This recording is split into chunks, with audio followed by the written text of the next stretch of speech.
آئیے اب باضابطہ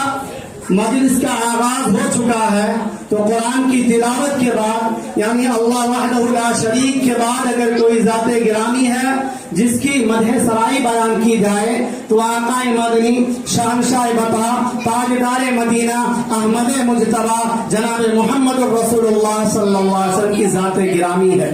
تو آئیے میں آپ کے سامنے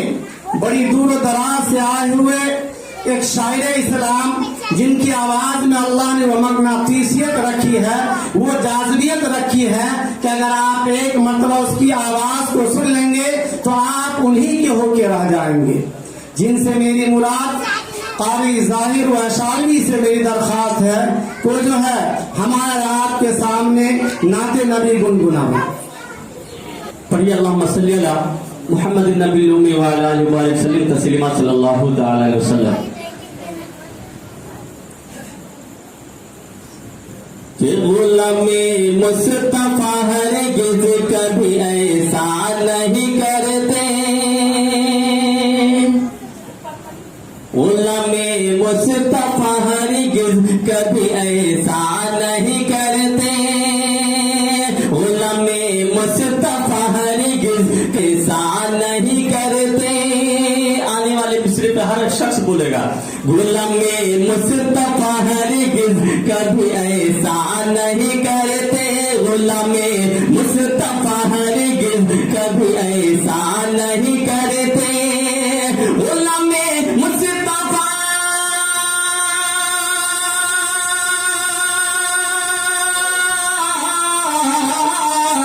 غلامی مصطفیٰ ہرگز کبھی ایسا نہیں کرتے، غلامی مصطفیٰ ہرگز کبھی ایسا نہیں کرتے، صحابہ کے کسی دشمن سے سمجھوتا نہیں کرتے، صحابہ کے کسی دشمن سے سمجھوتا نہیں کرتے۔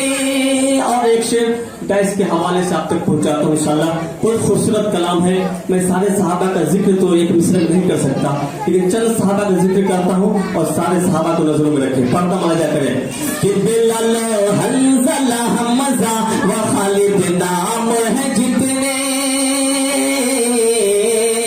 بلال و حنظلہ حمزہ و خالد نام ہے جتنے، بلال و حنظلہ حمزہ و خالد نام ہے جتنے، بلال و حنظلہ